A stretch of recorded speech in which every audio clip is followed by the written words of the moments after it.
Welcome back to the Buck Up Podcast, episode, 6? I always forget, but I think we're on 6 now. I know who's counting. Well, we have episodes in the hopper for just in case I'm on vacation or Bethany's on vacation. So we're kind of... allowed to go on vacation? Yes. A non-paid vacation. So, yeah, she's doing this out of the kindness of her heart. But, welcome, Joe.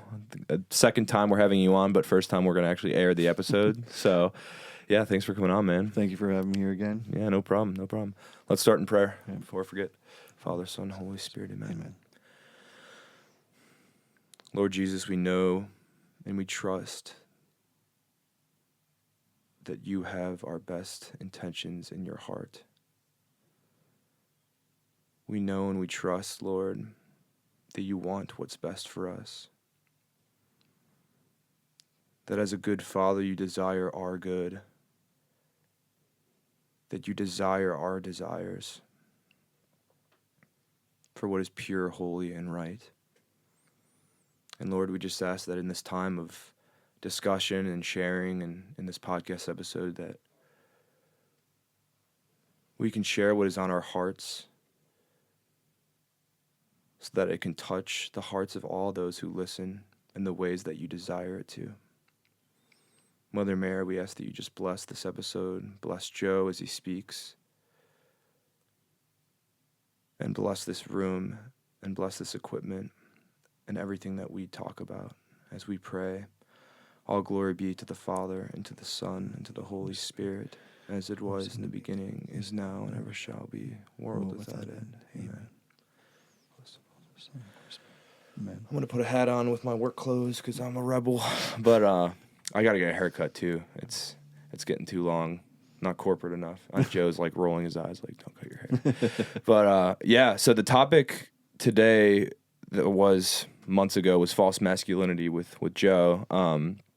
Particularly, I thought that was a good topic for Joe because we'll go over his house and he'll kind of tell me all the ways that I'm not living as a good man, and he'll call me out, and then I'm like, well, screw you. I'm gonna live how I want. So we always have good conversations like that. But but for real, Joe has lived a lot of life, a lot of cool experiences, and I just thought it'd be amazing for him to share his testimony, and more so talk about the ways that in his life he's seen really, really good, holy examples of men, and then have lived also examples of men that he struggled with and that kind of formed him into this man he is today. So, yeah, I kind of wanted to just start with maybe a background, what you're doing now.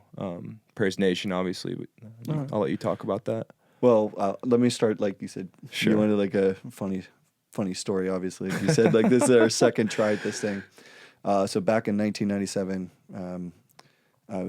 I had a punk band called Unsound, and we were 2 years in at that point, and so we were invited to, at that time there was cable TV had these public access channels, and so they had us on this public access channel. I believe it was down in McKeesport, in a really bad part.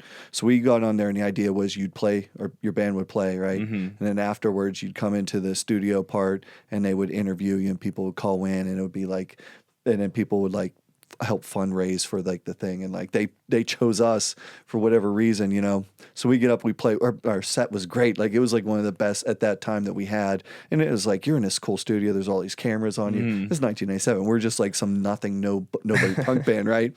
So we get on there, we get into interviews, right, and all of these calls are coming in. We're like, oh my, this is incredible, right? And first person calls in, they're like, hey, so back then everybody just referred to me as Joe Unsound, whatever your punk band name was, that's what it was, Joe Unsound, yeah. Okay. And so they were like, Joe Unsound, hey, you guys look like you have so much energy. Just to let you know, there was no sound while you guys were playing at all.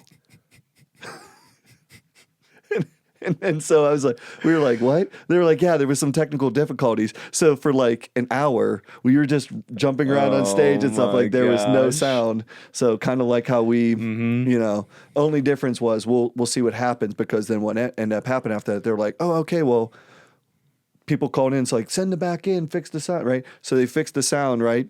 But the cable place, or the where they filmed, was also the police department, and the police were so fed up that they came up and then confronted us, and then they like physically removed us from the building. They were so angry.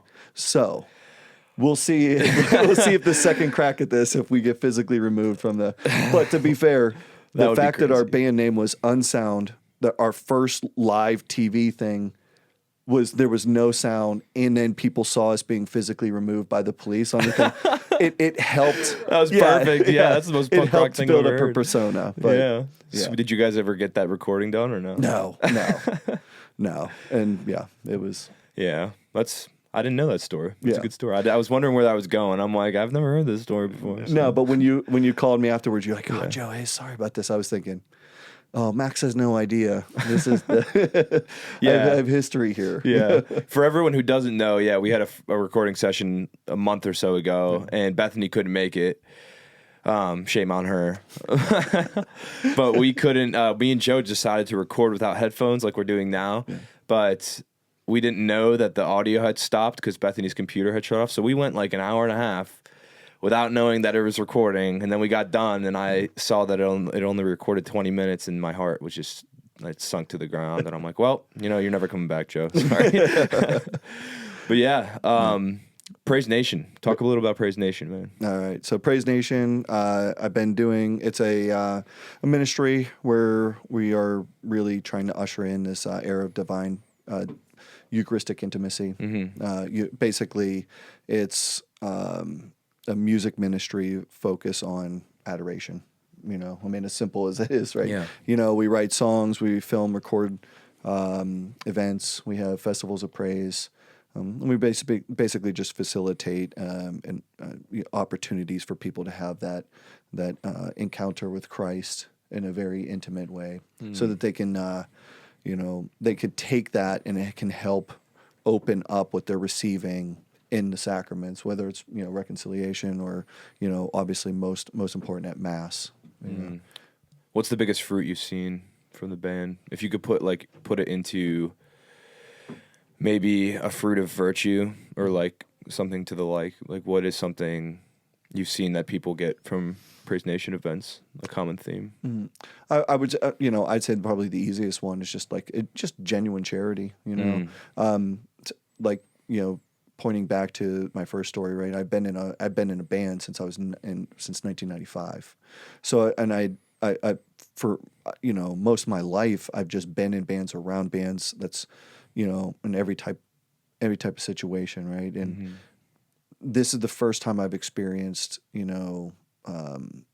this level of charity, especially with people who are in complete different walks of life, different backgrounds, and that's not what I'm used to. Like in the punk scene, you got all these guys who are just full of rage and and energy and stuff, but you're all in the same walk of life. You're all in the same background. You all came from the same thing, right?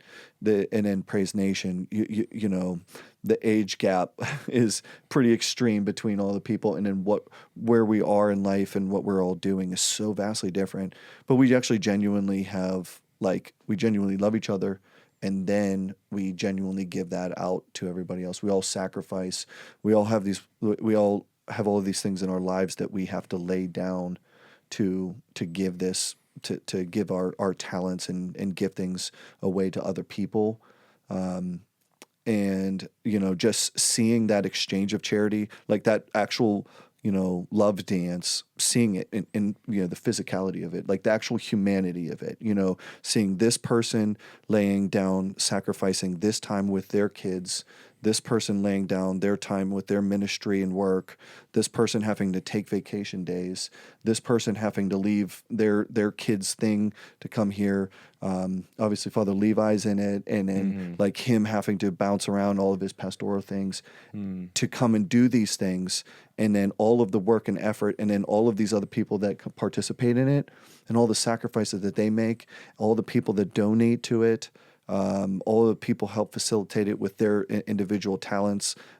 Obviously Bethany does too. She facilitates with being one of our sound techs, and and then you see it, and then you see all the time that people are, because we're usually doing this on a Friday or Saturday night. So a time where people would be looking at trying to do entertaining things or making things about themselves. They're coming out at night to give that time, their peak time to God. And so you see this like all of these things coalescing right at the foot of the Eucharist, and you just see that charity flowing back and forth, between time of prayer and song, and we're all finding our identity and everything within each other, because like what good is there to be a band if there isn't people to be a band for, and what good is it to do something triumphant if there's not an awesome soundtrack? So, Yeah, that's beautiful. Yeah. What's that scripture verse? It's like the harvest is plentiful, but the laborers are few, or something like that. Yeah, but it's like that's how I feel with Praise Nation. Like you need to kind of have that sacrificial love for the soil of the plants to bear, like for them to bear fruit. And I've seen that in our own ministry. But it's beautiful. I love what you guys do. Just such an emphasis on praising God in the Eucharist and not praising the band. Yeah. Yeah. It's super profound. So you getting into your story a little bit. I feel like I'm reliving an episode. I am reliving an episode, but this is deja vu. Man. Yeah, it is. But you did mention, you were in a punk band in '95, starting in '95. Yeah. Obviously, like a stone age ago, know. But I'm cracking myself up today. But I mean, I would love for you to start talking about just maybe adolescence, how you got into punk rock. Okay. How that was like attractive to you, and kind of tying that into your manhood. And let me start at the beginning. Like my dad found my mom really attractive. Really? Yeah. Wow. Yeah. No. So I actually grew up in this area. I grew up in the Carrick, Mount Oliver area. Mm-hmm. So right up the street. I think it's really important. It could really, anybody from the Carrick, Mount Oliver area, they understand. Like they understand like how intertwined that is with your early identity, your actual human formation, and how you look at things. That being said, I wasn't necessarily like a street kid or anything like that, but definitely that was like a huge part of my formation is growing up there, and then all of the good stuff that goes with that, and all of the negative family things like that. Mm-hmm. It's usually people at that era. Most of those kids were kids of divorce, and I was one of them. My parents got divorced when I was born, and then so I ended up living in my grandparents' attic until the age of about 7, give or take. I can't remember exactly, but my neighborhood was wonderful. I lived on Manuka Street. Right next to Nobles Lane, and it was a good childhood. But I did grow up just with I said I'm not a street kid, but I did grow up in the streets for a long time, mm-hmm. Right? And then I did move out to. My mom moved me out to Brentwood because she wanted me to go to. She didn't want me to go to Carrick High School because she grew up in Carrick High School. Yeah. My dad grew up in Carrick High School. My dad was in a gang in high school. My dad's stories were kind of crazy and wild, and he came from a really big family. So, but that being said, it wasn't easy for me. I really struggled like with the whole family dynamics of, mom and dad not being there. My dad lived in another state at that point. He lived in Michigan. So it was like, and back then it wasn't like now where you could FaceTime or cell phones, right? Like you'd have to do a collect call, and collect calls were so expensive. Like a simple collect call to your dad would like maybe cost like $20 for like 10 minutes, and $20 back then was just insane amount of money. Yeah, that's a lot of Blockbuster videos. But so it was.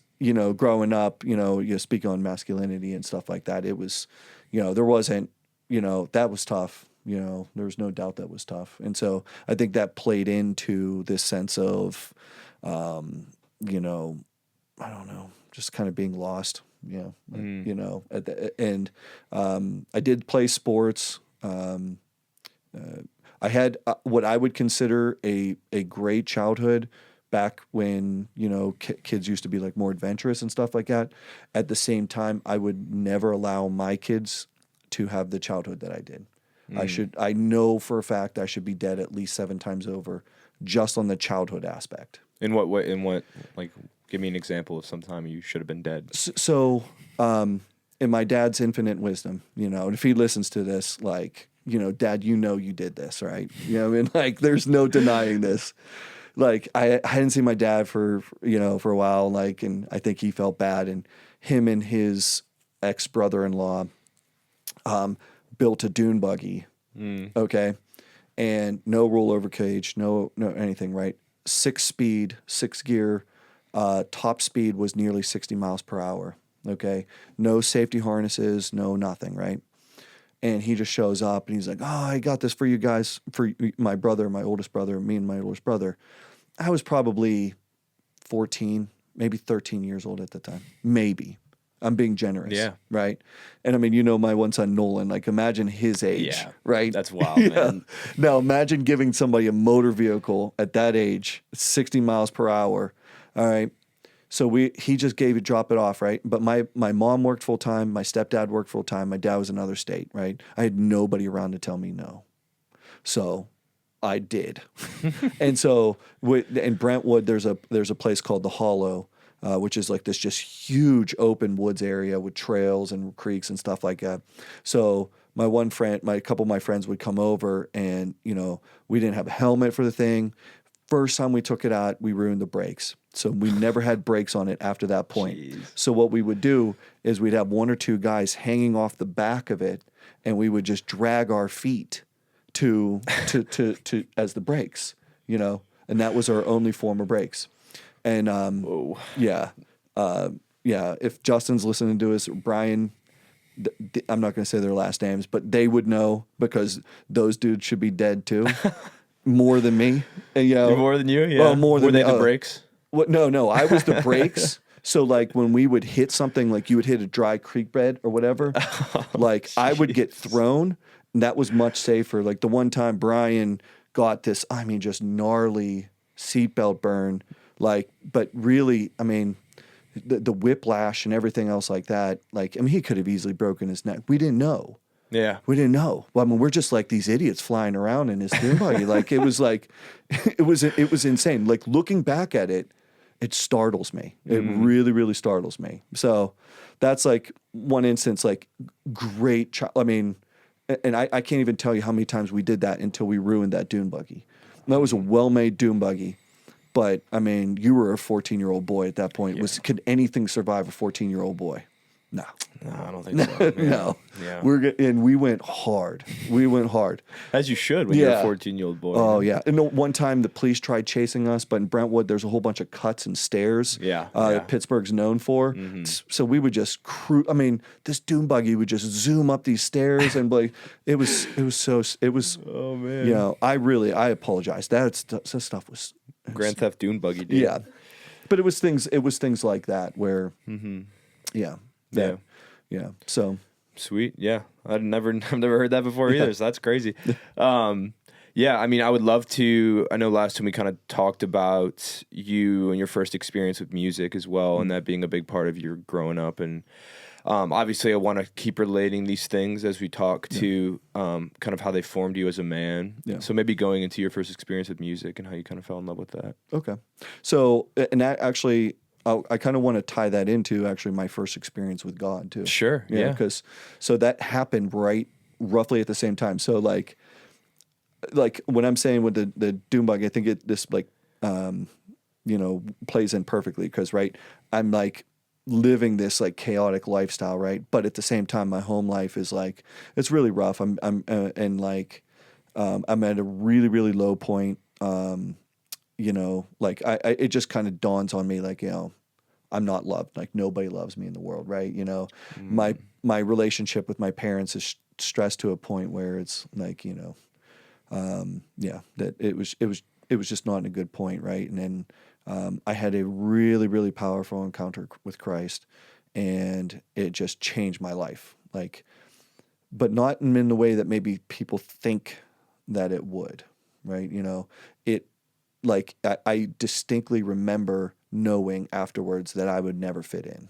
Like, you know, I knew like, don't worry, don't ever try to fit in. You don't have to worry about that because it will never happen, you know?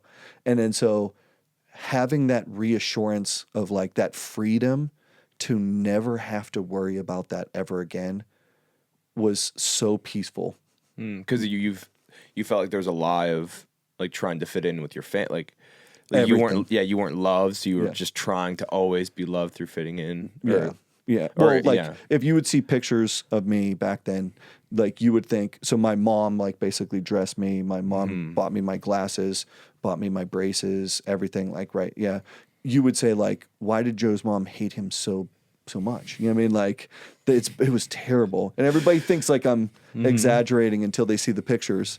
And then they're like, oh no. Cause like my glasses were like more than half my face. Wow. And everything like, and then I had like, either I would have like a bowl cut or like a mullet or both. You know, like, yeah, just my clothes were just horrible. And then meanwhile, I'm like, you know, like you said, like with the masculinity thing, right? Like, I wasn't the most masculine, like as a boy, right? Like, and then like, I was the youngest in my grade, cause I was a grade ahead. And I was the smallest in my grade, and you're just trying desperately to fit in. Like you're just desperately, I want to be liked at least somewhere. You know, I'm not liked in my house. I'm not liked in my family. I would love to be liked at work, at school, right? And that just wasn't happening. So, And that's when God was just like, I like you a lot. yeah, Yeah. yeah. What was that experience like? So it was, I just remember like in this absolute overwhelming despair. And so when I'm saying this, I don't want to say you know, praise be to God, I've never had like suicidal ideation or anything like that, you know. But I did experience like the depths of despair, like just overwhelming despair. And I think it was like with me for like so long, just like so much fear and so much despair. And I just remember hearing one time, like, you know, even though I was raised Catholic in the sense that, like, you know, we would go to Mass on Christmas and Easter, and then I'd receive the sacraments, receive confirmation. So I'd received confirmation earlier that year, and I was like, oh, I'll never go back, right? Yeah. You know, Yeah. awesome. Yeah. I never heard anything that anybody said, but I do remember there's one thing I heard is like I heard somebody say, like, if you need to, you can always reach out to God in prayer. Like you can always ask him for help, right? You know? And that was like the first time ever I was like, all right, this is like bad enough where like I'm going to be swallowed up by this despair.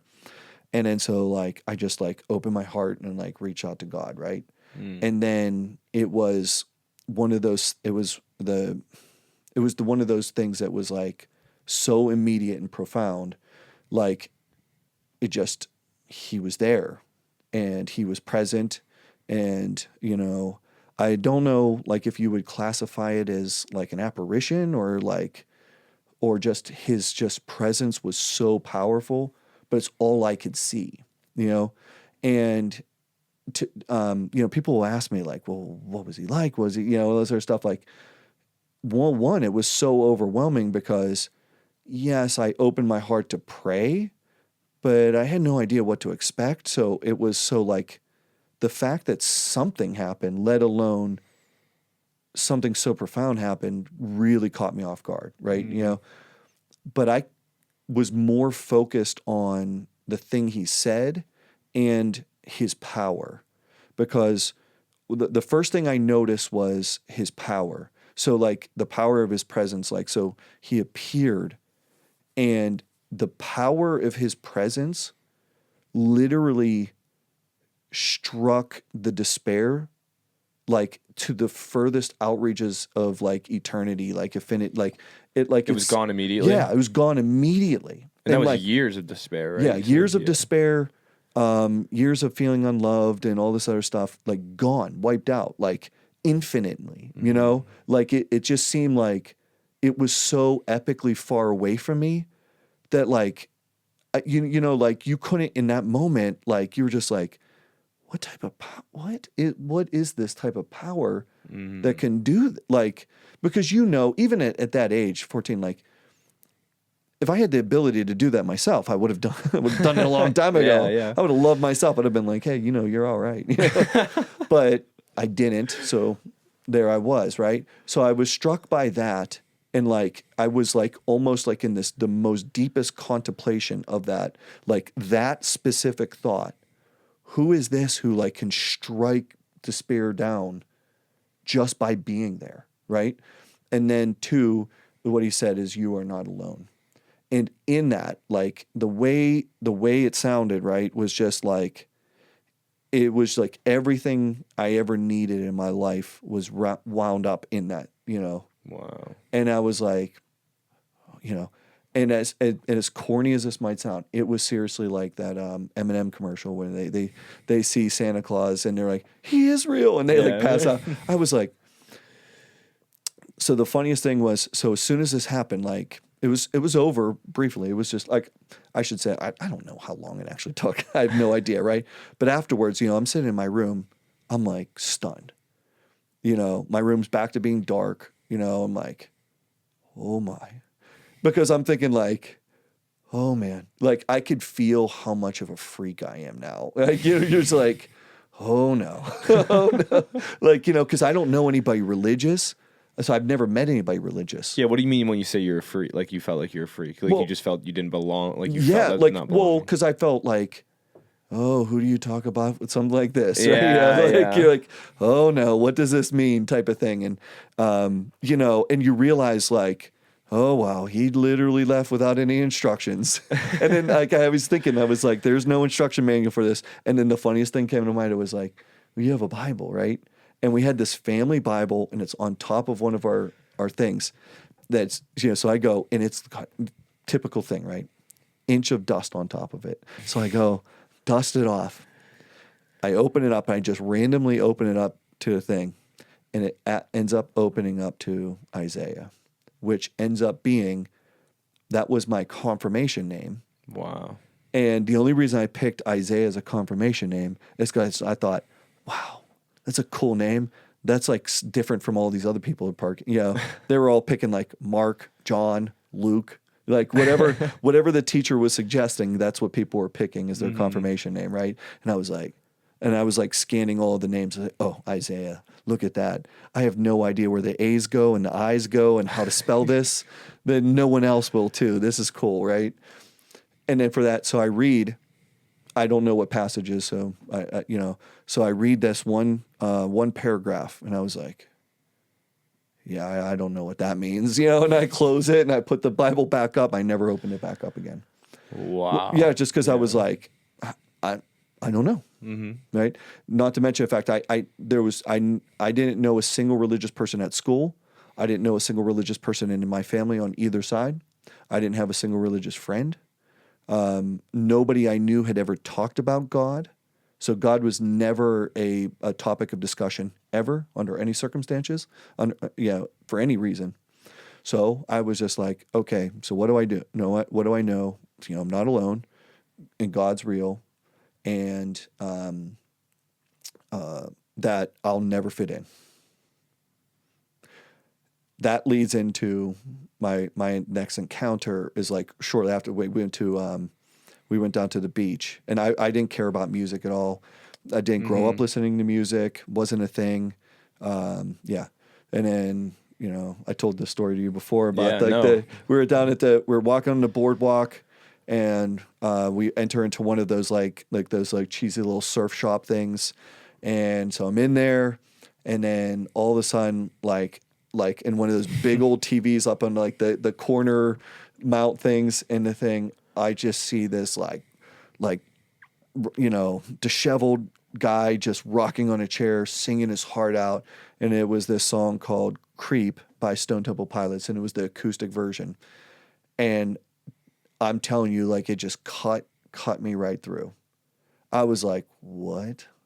Wow. Like, I never realized that that music could sound like that. Like you could express things in that level. And I was hooked.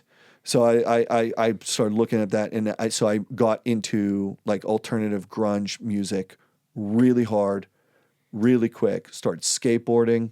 I quit all of my sports, everything, because I knew that wasn't for me. Like I wasn't being called to that. Like I knew I'll never fit in. And I think I was just doing sports because I was just trying to fit in, you know? But I was like, it's not what I wanted to do. Right.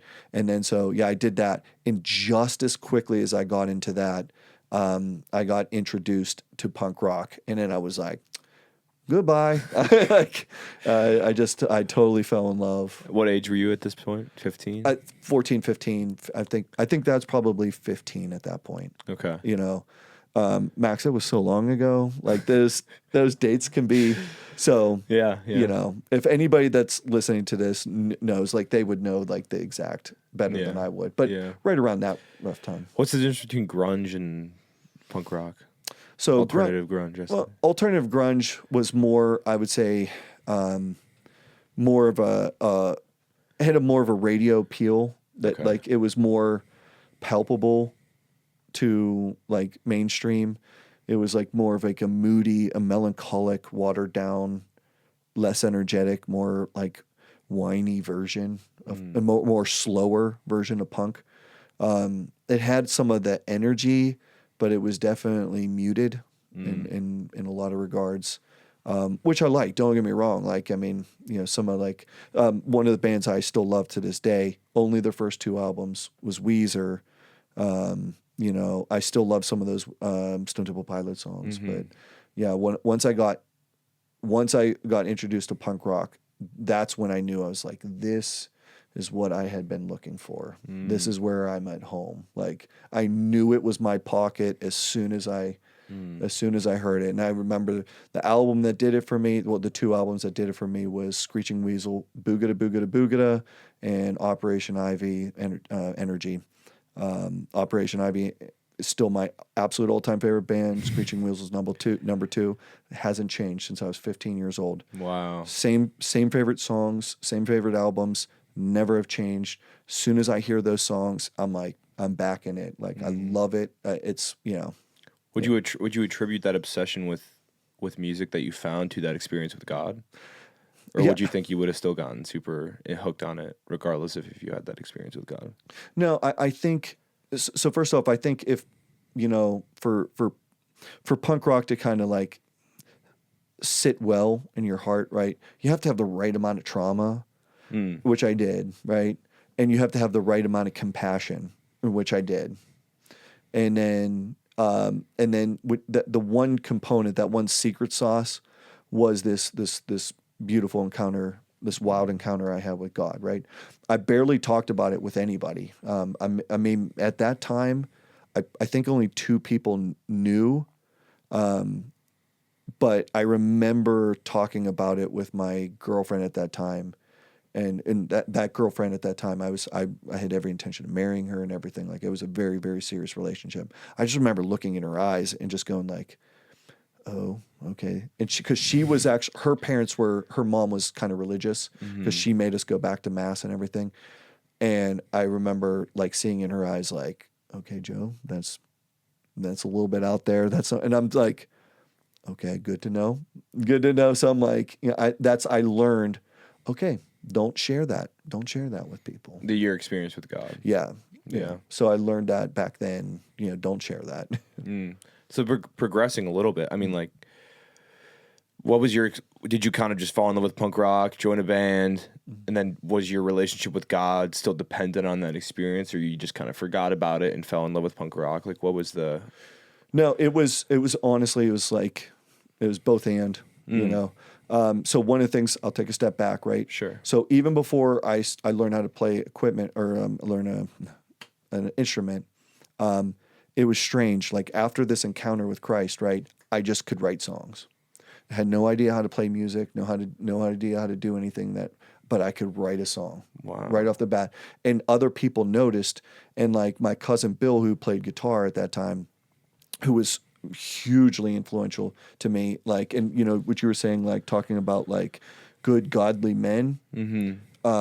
My cousin Bill, definitely at the very top of that list. Like that guy, my cousin Bill, for me is like on like the Mount Rushmore of men for me. Like if you met my cousin Bill, you're like, dude, that's a man right there. Yeah. He is a man. But like the craziest thing is Bill was like that at 14. Wow. You know, if you met his dad, you're gonna be like, dude, that's a man. Yeah. Like, that stuff doesn't happen by accident. Yeah. You know. Yeah. So I have like the utmost respect for him. But so much of all my music stuff, I literally have to lay at the feet of my cousin Bill. You know, he was the one that taught me guitar. He was the one that recognized, he was like, holy crap, Joe, you can write a song, you know? And then so he started teaching me like bar chords, and he taught me how to put the two chords together. And Bethany just witnessed in the studio, I haven't progressed much, you know. I heard like about that. 30 some years later, I'm like, you know, but I've gotten better at just accepting it. It's like, Can't be good at everything. yeah. Well, and now in Praise Nation, I play bass, which is like made me like a worse guitar player. Like I don't get to just do whatever I want. Yeah. I have to lay the foundation for everybody, which is like, yeah, okay. Yeah. But so anyways, he taught me, and it was, anybody that's heard me sing can't sing. I couldn't play guitar at that point. I couldn't play guitar and sing at the time. But the one thing was I was crazier than everybody else. So they're like, well, you're writing the songs. You should be out and you're just going to sing. Then I became the singer until I started learning how to play guitar enough. And then I played guitar and sung. But so from 15 on, I was always the singer and guitarist in the band. Even though you didn't have a good singing voice? Oh, yeah. Because I don't know, there was something like once I was on stage, I just could do it. You know, like I didn't want to be there. I didn't find it necessarily exhilarating. It wasn't like an innate desire for me. Most of the time I liked rehearsal better than I liked the events that we would do, the gigs and stuff like that. But I could do it. You know, and I had command, it was so strange because I was so shy and all of these other things. And I had very low self-confidence and everything like that. But I trace it all back to this incident with God, right? That like, no doubt that he gave me that grace to write songs. Cause like, I just had no concept of music whatsoever. It was all a mystery to me, but like the amount of songs that I wrote and like how quickly, and I was able to write the vocals, the words, the guitars, the multiple guitar parts, the bass. I could pretty much come up with how I wanted the drums. Meanwhile, I had no idea how to play all that stuff. And it was so bad. Like one of the stories I always relay, and I think we had an incident with that. That's at the studio too, with like the counting. I can't count when we're doing the thing. So my cousin, when we would play this one Operation Ivy song, I Got No, we'd cover it.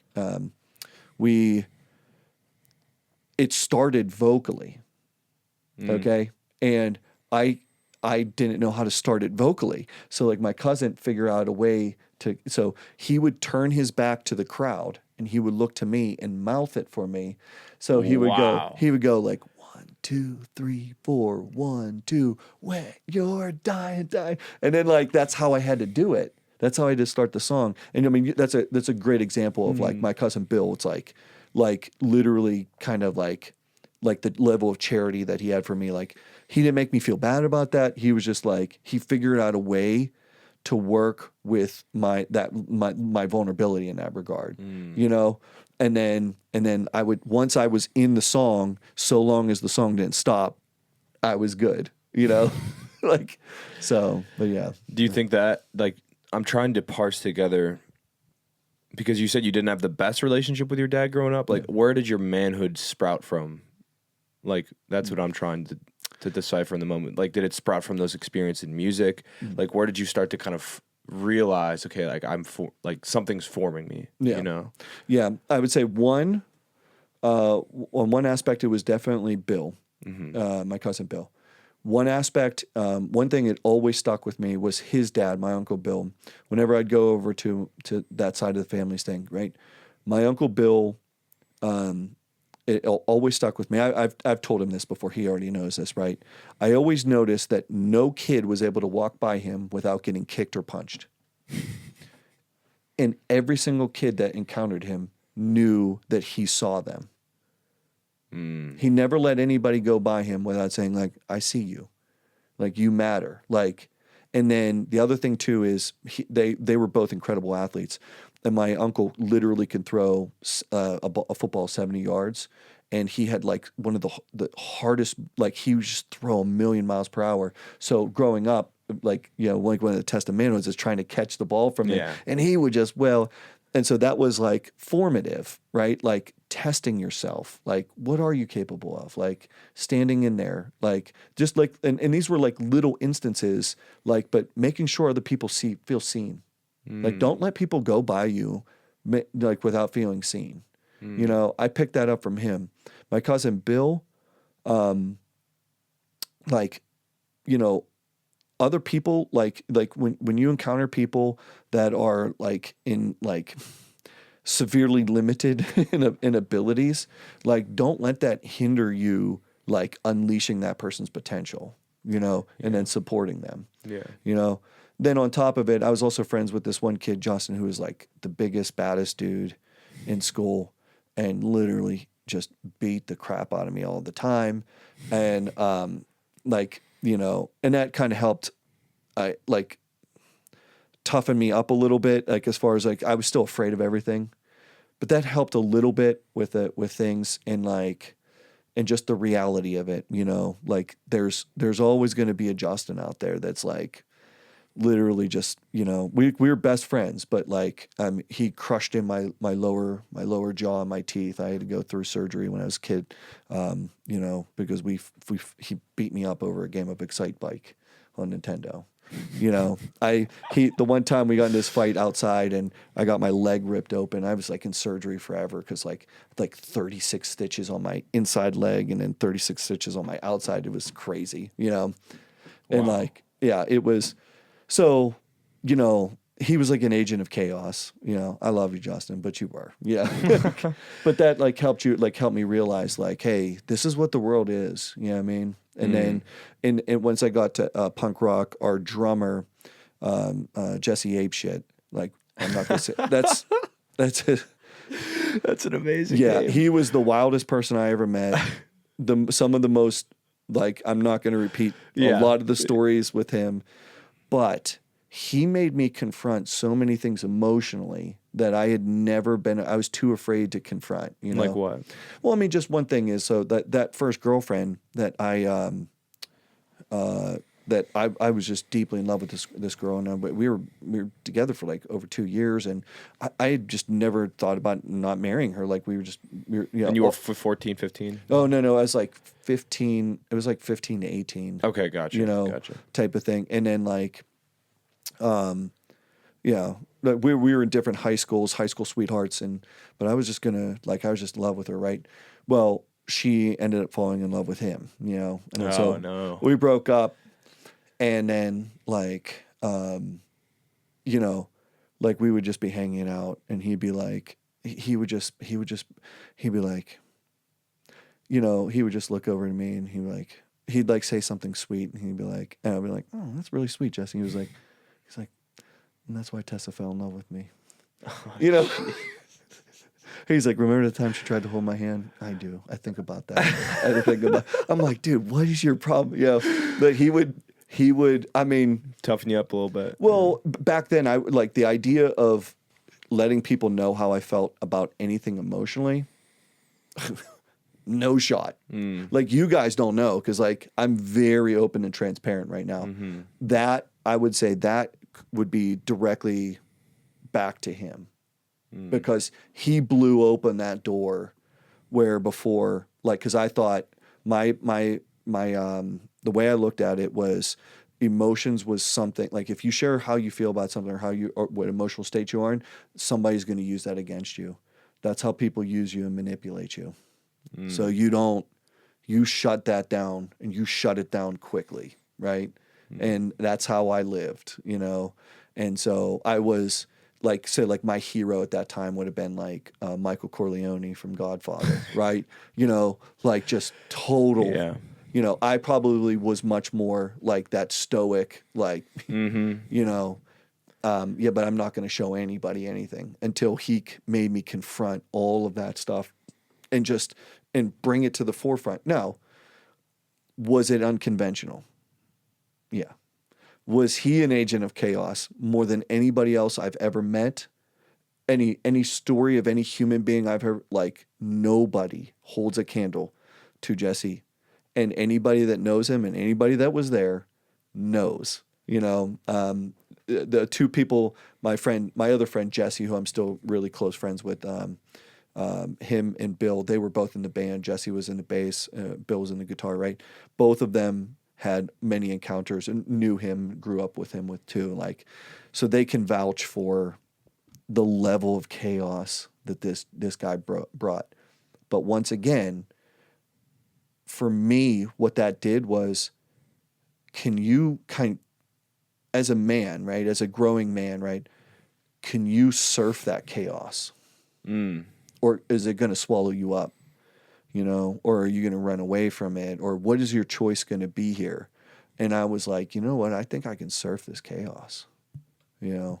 How do you think you decided to try to do that? You know, like what was just through being more vulnerable, but also knowing how to be vulnerable? Like, because like I'm trying to figure out how you decided to first surf that chaos. You know? So the,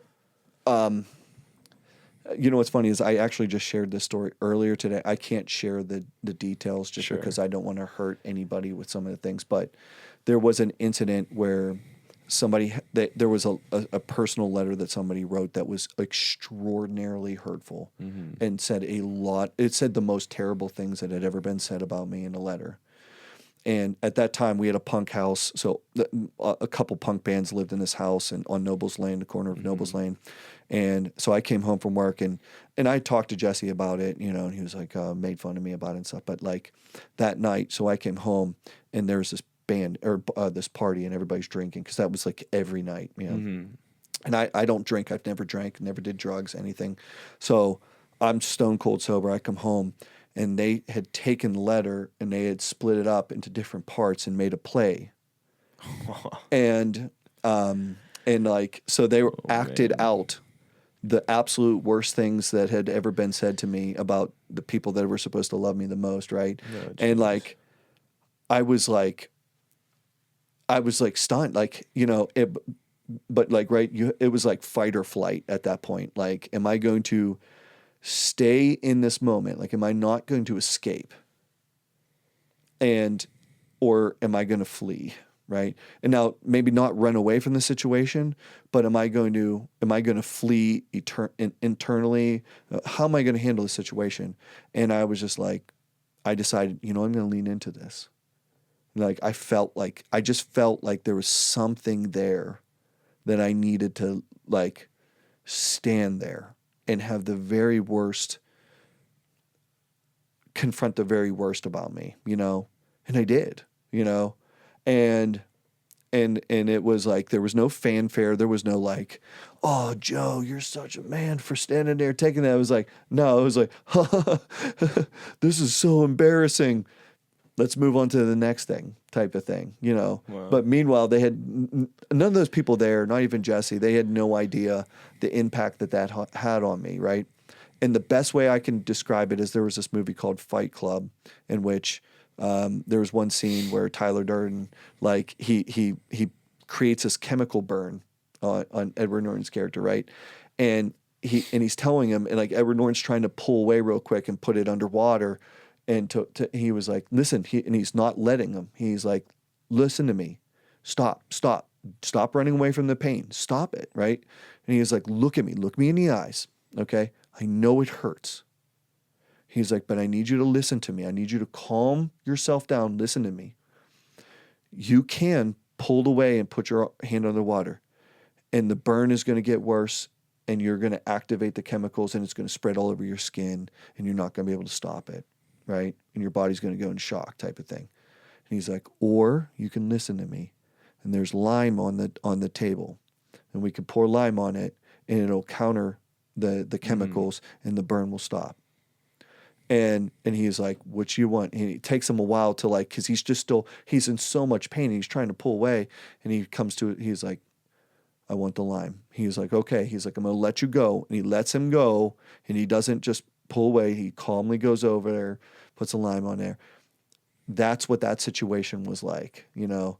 And like Jesse to me was like that Tyler Durden type of like character. And if like you hear stories about Jesse, of all of my stuff, the one person that I would definitely expect people to think that is made up, not real, or like a figment of my imagination, just like in Fight Club, Tyler Durden was a figment of his imagination, is Jesse. But he was 100% real. Yeah. Do you think that those experiences, just getting on kind of a macro level real quick, those experiences from like in a man's life are what forms him? Like, and you have to go through those experiences if you actually want to be able to surf the chaos, you know? And how many people, and why today, is it just people today aren't willing to go to that level of danger with the level of calm as well? Like, why aren't people able to do that and getting into that? No, that's a great question. Like, I've thought about this a lot too, because, you know, you and I have talked about it, because like one of the things is I get asked about, like, you know, because people perceive me as masculine or whatever the case is. And like, I tell them, like, I never think about it. It like never crosses my mind. Why would it though? Because like, that's just, sorry. But it's just like, what else are you? Yeah. Like, you know, like a pony or something? No. Like I can't, like, I have no idea. It never dawns on me. Like I never think about it. So like when people ask me, I'm like, oh, okay, think of something, right? Yeah.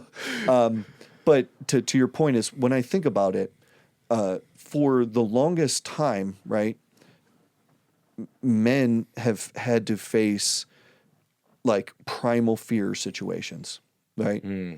And because of the benefits of modern society and civilization, right? And actually because of the triumph of Christianity, right? Like the amount of primal fear situations that we have to face has been greatly, greatly reduced. Now, I have been particularly blessed in my life to have faced an abnormally high amount of attempts on my life and traumatic situations, but like the right amount of trauma, like the exact right trauma, right? Where it didn't swallow me up. But then again, like, how do I know? Like, you know, if I didn't have that encounter with Christ, like, am I here today? Probably not. Yeah. Right. Yeah. Like I said, I'm probably dead 5 times over just after I grew up, you know, but, I experienced all of these primal fear situations. And when I'm talking about like, you know, either people, knives to throats, guns to heads, people dying in my arms, you know, having friends die, you know, the whole 9 yards, right? Like experienced it all. Like, and so like, and like, I know what it's like to have a knife up to your face and up to your eye. Like I know what it's like. I know what it smells like. I know what it tastes like, right? I know what it looks like to watch somebody's life leave them as you're holding them in your hands, right? And there's nothing you can do about it. I know what it's like to see that, you know, to scoop blood out of somebody's mouth. I know what it's like when your closest friend that you like lived with all these years dies, right? You know, because he just blew his brains out, you know, or all these people that die from drug overdoses that you're like, what the heck, you know? And you're having all of these primal fear situations of like, you know, that are abnormal, like just completely abnormal. Or like how many times people have physically tried to kill me, or how many times like being jumped successfully, unsuccessfully, fights, blah, blah, blah, all of these things, right? Where you're just like, you know, I didn't realize it when I was in it, how abnormal it was, right? It wasn't until I got older and I was further away from that situation and I'm like just telling stories like normal, right? And people are like, what on earth? Like, and I was like, oh. Yeah, it's not normal. Yeah, it's not normal. But because I think the level and the number of primal fear situations that I was put in, I think kind of help like forms you in a situation in which like in those situations like how you dress, how you talk, how you're perceived doesn't matter, right? It just doesn't. Like you're like in survival mode. You know? Yeah. Well, let's talk about, I'm glad you brought that up. Let's talk about the distinction between primal moments and trauma and God turning someone into a man. Okay. Like, I don't think that someone would need, and we touched on this weeks back, but I don't think someone would need to have traumatic or primal moments to like why would God have that as a caveat to being a man? Yeah. You know? Yeah. Like you need to have trauma in your life. You need to have primal moments because not everyone has those, especially nowadays. So I'm trying to figure out like, Lord, for someone who's just the ordinary man, like how does God decide to form someone in that way? And maybe it's through the cross. I don't really know, but that's kind of a question I'm asking you. no. You know, it's because not everyone's going to live the life you lived, nor but that would doesn't call them to be less of a man. Yeah, absolutely. You know. And one of the things I said to you was like, if you take anything that you're saying, right, and just extrapolate that to its furthest extent, if it holds true, it's probably true. Doesn't mean it's definitely true. It's probably, and if it falls apart, probably not. So I said, anything that we're talking about as far as masculinity, if it can't be applied to a man as a paraplegic, I don't want to hear about it. Exactly. Yeah, I just don't want to hear about it. Because like I've heard you mentioned before, like people try to reduce being a man to like sports or weapons or fitness or whatever, but they're like forgetting that those things are sports and weapons and fitness. Well, they make them attributes of affirmation. Yeah, like that's really how I think about it. And every single thing that a woman could do, right? Now women have an upper hand because they're like, yeah, but we can make babies and you guys can't. So you're weak and ineffectual. But like, so that I would say the difference is, I don't think it requires it. Okay. But what I think is when you're in civilization, right? If you're going to be living in the success of Christianity, to be formed in that regard, you need to be engulfed and wrapped in enraptured by God, right? Yeah. Like, so if you're going to live in the success of Christianity and then separate yourself from God, you're going to fall into effeminate behavior. So, and I think the reason why this is like a hot topic subject right now, right, is because you have so many particular men, because like people need to take a look around. The only reason why the church has still been around, besides God saying that he will never abandon us and the Holy Ghost constantly renewing it, is because like women do 80% of the work in the church. Go to church. It's mostly women. Most of the women do all the work. Most of the women are the lay people who are volunteering. They have been that for like a century. I mean, like it's men are like, you know what? I think I'm supposed to be living out my faith. And women are like, holy crap, how did you come up with that idea? And you're like, I think this is tied to my manhood. Yeah, but then it's like, and you're called to lead? Yeah. What are you talking about? And then it's like, but I think that the next part that they're getting to is, right, they're like, I think I'm supposed to be responsible for all of this. Yeah. And then women are like, what? Like, what, really? You think that that's the case? And then so I think men are just kind of starting to get around to wrestling around with that. So yeah, it doesn't take like the primal fear situation, right? That was just the route that I was blessed to take. Yeah. Now and here's a great example, right? I do what I do as a father so that my kids don't have to live that, right? Exactly. At the same time, I also know that it's not dependent on that. But just like how I could have lived all of that and have gone completely off the rails. The only ingredient that made it not so was God. Likewise, if my kids are going to grow up in a loving, stable household in which they're going to be told no, and they're going to grow up with the sacraments, the component that they need to make that fruitful, like I could toil the soil all the day long, right? But only God can grant the increase. And God will not grant the increase against their wishes. So like it's still their personal choice, you know?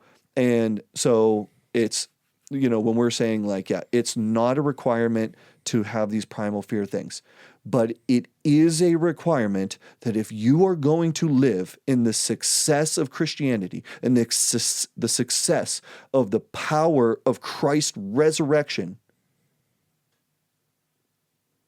you better live under his authority, right? Because you have to know who the man is, right? And so like you want to be the man, right? You have to beat the man. You have to wrestle with that man. And that man is Christ Jesus, right? And our life is wrestling with him. So like, yeah. And in that wrestling with him, right? That is your adventure. You know, and even tying this into like that's like, what is that Eucharistic intimacy, right? Is that thing that Jacob encountered, right? When he wrestled with him and he who wrestles with God. Every man should be going through that right now. They should be wrestling with Christ. Like, who are you? Who are you to me? Who am I to you? Why does it matter? What am I supposed to do? Where are you? Where have you been? What are you doing? What am I doing? You know, like asking all of those same questions, right? Like what was the first question that God our Father ever asked us, right? Where are you? Where are you? And so that's how I see it today. And like, that's like what I lay out for my kids. You know, I don't want them to be in life or death situations like I was, you know? Yeah. And I don't want them to actually look up to me for being in those life or death situations. What I want them to see is the triumph of Christ. That's what I want them to see. I want them to see, when you see your dad, you should see a dead man walking. You should see a man who was resurrected by Christ, because there's no way I should have lived those things. Any of those people that were there, they know. They know those circumstances, right? The only reason why I'm alive is because God is so good and he wanted it to be so. And so like everything I do, I don't like, my life is not my own. Like he did ransom me. I am his. It's his life to dispose of and disperse as he so chooses. That doesn't mean I don't disagree with him, and it doesn't mean I don't argue with him, you know, but I also, and he knows that I also never want to win that argument, you know. I always want to lose on his behalf, you know. And so laying that out for my kids, yes, I want them to know my story, just like how we recite the story of Abraham and Moses and know like all of those stories, right? To know where we've been from, but we have the fullness of it. You know, and they have the fullness of it now in their faith, their Catholic faith. You know, they have the highest truth. They have the highest good. They have the Eucharist. And all I can do is point everything I do, everything I say, all of my talents, all of my abilities, everything in my life, and everything that has led and built up foundationally to my life, all of those men that like help form that, right? Whether they meant to or not, they created a gigantic arrow pointing right to Christ in the Eucharist, in particular in the Eucharist. Yeah, that's so beautiful. And I just thought of like the Jordan Peterson has a book called We Who Wrestle with God, but even that imagery of like God inviting you to like get entangled with him. Yeah. And you kind of just can choose to sit on the sideline and look at God and be like, "That's enough." Like I'm cool with looking at you, but I don't want to get entangled with everything that you're doing, or like, because there's an intimacy there, you know, like that entanglement, that mixing, is like God pretty much, in a way. And the way I think about it, it's like you're giving him the ability to consummate your manhood in like the entanglement of like wrestling and just being like, "Hey, like, I'm going to put myself out there for you and you're going to have to show me who I am." But like there's spiritual, I think there's spiritual realities when you're living a Catholic life as a man that almost is like a primal spiritual, like God brings you through difficult situations because it's his will for you to grow, where you don't have to, you can go through those primal experiences with God, in God, inspired by God, rather than in the world and then leading that, like, you know what I mean? Like, it doesn't have to be, but anyway, I just see like so many people deciding to not become entangled with God, and they'll just sit on the sideline their whole life. Which is the comfortable feeling, you know, but spiritually as a man, it's like, I feel like the most excitement and the most adventure and the hardest parts of my life have been when I decided to like duke it out with God, you know, when I'm like, all right, buddy, like everything, it's so boring on the sideline. Like, let me get in the game, you know, but then you kind of regret it and you're like, well, I'm in it, you know, and like God's holding on to you, but he's like, he'll let go if you want him to, but at the same time, his grip is so strong. It's like, I don't want you to let go, you know, because this is so exciting. It's just part of your heart that's like, it's controlled chaos and you like it, you know? Yeah. Well, I mean, it depends on how deep you want to go. I could share a story where I did fight God. You know? Sure. Yeah. So, all right, because Anna loves it. Anna is better at telling the story because she has a different, like, she, you know, her perspective of this. But like, years ago, 2015, we were expecting our third child. And unfortunately, during the labor process, our son Caleb died, and like that was definitely the most difficult thing I'd ever gone through in my entire our entire life. Right. We had our conversion back into the church roughly 2 years before then, or no, 4 years before then, 2011. Okay. So we were like finally fully living our Catholic life again. And we're like, all of a sudden, like, wow, this is how we're getting rewarded, you know? And so at Caleb's funeral, praise be to God, Father Steve Krishek, celebrated the Mass. Beautiful.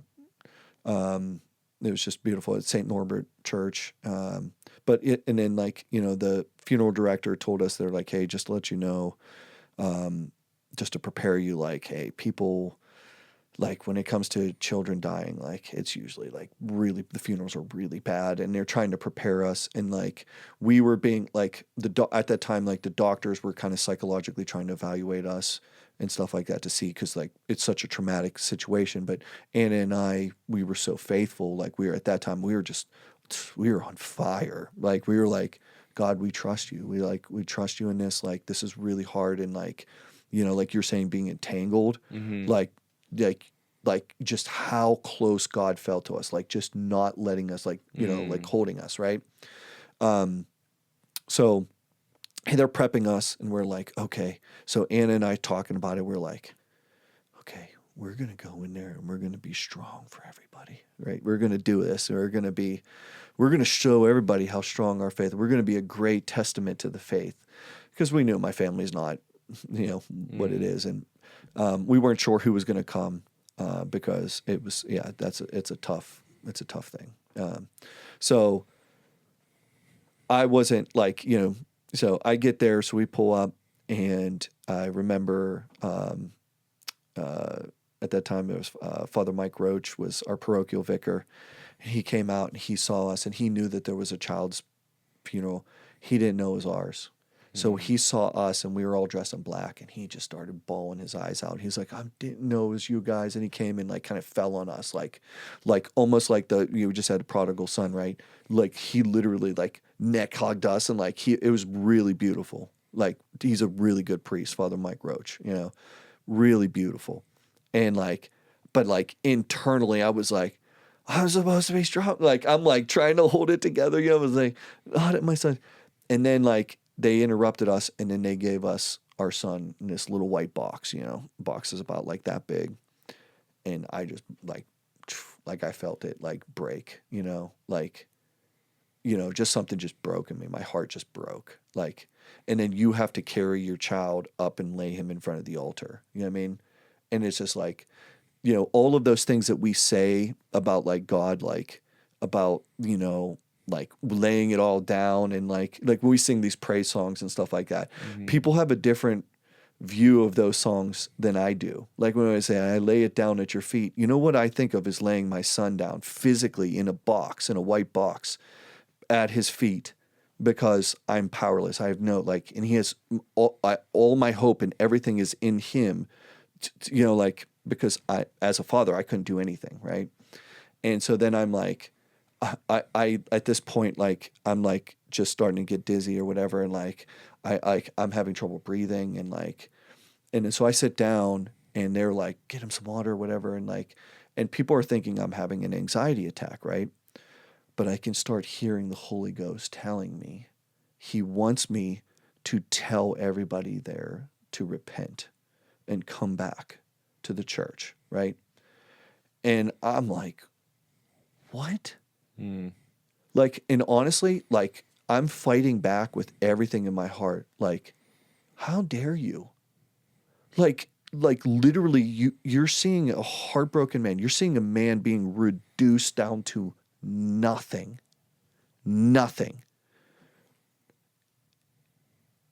And you make a demand, like, do it yourself. You're the Holy Ghost. You're God. Do it yourself.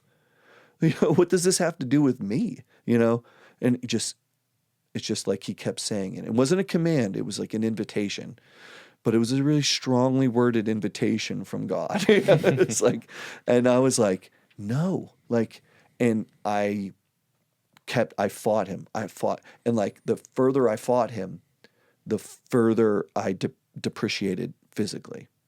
And like, and then like Anna, it was getting really bad. And Anna thought, like, she's like, I could hear her saying, cause everything started disappearing, because like everything started turning like I was like sinking into this blackness, and like I could just see just like a little white dot.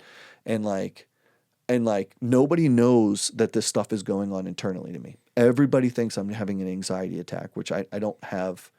Praise be to God. I don't suffer from anxiety. I don't like, I'm not like, I don't typically get stressed out or anything like that. Not that I never feel stress, or Yeah. if I felt anxiety, I don't know. But from what I hear from people, I don't feel like I feel like it. Yeah. Yeah. So, and so like, I'm fighting God with all of my fight, all my might, and all of my power. And I was just like, you know, just because like, and I was so embarrassed. I was like embarrassed to like I was embarrassed to make this open proclamation about how much like I love God and like how much I need God. Like, I had no problem with being super religious, but there was this certain boundary with like with like I guess I wasn't ready to be a fool for Christ's sake, right? You know, and I fought and I fought and I fought. And then like Anna said to me, I could hear her voice from distant. It's like, you will not die at our son's funeral. Do you understand me?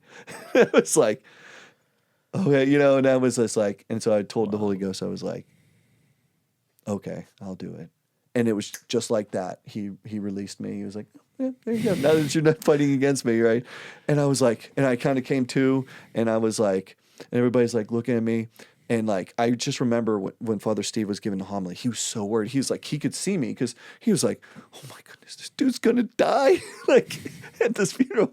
And like, so then like I tell him, I tell Anna, I was like, hey, I have to tell people I was given direct orders to, you know, and they're like, and so Deacon Tim was looking at me. At that time, Seminarian Joe, Father Joe Uzar was there too. It was his first day on the job. I told them, I was like, hey, look, you know, and then so they had told Father Steve, and Father Steve was like, okay, you know, but I didn't have enough energy at that point. So they had to help walk me to the center aisle, and they just like, and I just fell to my knees, and I just begged everybody to return to God, like repent, that, you know, without him, there's just nothing, you know? And I just went and told him, as soon as I was done, full energy. Everything was completely returned to me. Everything. Like it never happened. And everybody was like amazed, you know, and everybody was weirded out, you know, I was weirded out too, but it was like, you know, that sense of like wrestling with God. I physically did it. Like, so when I hear that story, I've been there, done that, you know. and it was like terrifying. He's terrifyingly strong, like, but like, and so like to that is to the furthest extent, like when I said extrapolating it out, and I needed to be taken to that level to just be willing to be a fool for Christ. And then you see that now, because like I didn't realize it at that time that God was going to be inviting me into Praise Nation, in which I was going to have to be foolish and just like write love songs about Jesus and get in front of people and then film it, record it, and just be known as a Jesus loving freak, even within the Catholic Church. Be like, oh yeah, you're like one of those people. And I'm like, yeah. Yeah. Just that story. I've never heard that story, so thank you for sharing. But it's like, I feel like it just goes back to the point of there's no boundaries with God. Like, your son was also his son, and yeah, just almost the intimacy with that invitation, as you said, it was an invitation, but like, whoa, like that's intense. Wrestling. Literally wrestling. That's like I've been thinking I'm like, wow, like literally wrestling with God, And next time you see Anna, ask Anna's like, I would love to hear her, because her like she could fill out so much color in it, and like because she wasn't dying. And it's so beautiful the way she tells it. Like, for me, I'm like holding on for dear life. It's more of like a panic response than it is something like heroic or anything like that. It just shows like the stubbornness of men, like. Yeah, I'll follow you, God, until you tell me to do something embarrassing. Well, that just goes back to the point, and I've heard not that exact story, but just similar stories of people choosing to follow God, expecting it's going to be this cakewalk, or like, oh, my life's going to feel so much more fulfilling in the worldly sense of fulfilling, and they just get totally disappointed, and then like they reorient their thinking to what God actually desires for them, which is but there's a reorientation that has to happen. And I think most people they're not willing to go there with God. Like I'm saying, they're willing to just kind of feel it out, be comfortable with their level of comfortability with God. And I think that's what lukewarmness is also. Like, you know what I mean? Like that's what being lukewarmness, like and it makes sense why God would tell us to be cold or hot, I'm getting kind of on a tangent here. As I'm thinking, it's like, why would you ever want to be on the sideline? It's just it's not fun. It's kind of just boring. And that's what I talked to Dominic about on our episode. I was like, living a life of luxury, a life of sinfulness. If God didn't exist, that would fill you to the utmost of your being, and you'd be happy and content the rest of your life. But the reality of, since God exists and that doesn't fill you, there must be a better thing that's totally opposite of sin, and it's cool, and that's an inspiring story, man. Speaking of Anna, I kind of wanted to ask you just to sing her praises a little bit and kind of talk about how you met her and how that kind of changed your life as well, if you're comfortable with that. But I was just thinking when you were saying that, I was just smelling like the most delicious peanut butter and jelly sandwich again. I was like, what is that, man? Yeah, I don't know. Oh man, I was just like starving though. We could have gotten you something. Yeah, or not. I'll have Anna ask me. I'll have Anna make me. I was like, I don't know. Like I was just around Max, and he just smelled like the most delicious peanut butter and jelly sandwich. Could you make me one when I get home? Like this is incredible. So hey. I'm not gonna comment. It's just funny, man. It's funny. Yeah, no, but as far as my wife Anna, like anybody that knows her, like she's just like, if people think I'm intense, they need to meet Anna. Yeah, and the reason I want to bring this up, by the way, just to keep this in the context of the episode, is I really think it's important in your masculinity to mention Anna, just because it was just a connection. I think that really allowed you and her to just kind of flourish. But obviously, I think there's an element to like, you knew who you were, and then you met Anna, and then God, again, it's a continual reorientation of like, how do I be a man for her now, and not just myself. But and I think, a lot of times people meet me now, but like, when I first met Anna, I was still there was like still a lot of selfishness, and there was a lot of childishness, and there was a lot of things that a lot of self-sacrifice that I wasn't willing to make. But like literally Anna, it's not like she just helped facilitate me to be fully who I am, right, in my manhood, she like taught me in her femininity, you know. And a good example of this, because like I mean really like all of our identity is found in the cross, right? Like I heard on Father Freedy's, yeah, he talked about like, and I thought, yeah, that's absolutely right. Like we have the layout for both masculinity and femininity, right? It's right there at the cross, you know, and at the foot of the cross. Well, for us, you know, tying this back into our kids and Anna, right? So our first kid, Noah, when he went breech in the middle of labor, which is really, really strange to happen. Like kids go breech. That's not a big deal, right? But in the middle of labor, they were like, hey, we're going to have to do a C-section. So they hurried up. I say it's an emergency C-section. Anna disagrees with me, like, because she has a different definition. We're not going to have that argument over the podcast. But anyways, so they rush us in. They bring all these doctors in, right? Literally, you go into this room, right? And I'm 29 years old at that point, right? I was so naive, but you know, I thought, yeah, this is crazy, right? And I see this giant cross laying there in the middle of the room. I was like, what the hell is that? You know, I mean, like, what's going on here? You know, and I haven't had my reversion yet, right? You know, you're not Christian. Yeah, yet. I'm not. You're Catholic. Yeah. Oh, I'm still Catholic because I was raised Catholic, but I had fallen away from the church. Gotcha. Okay.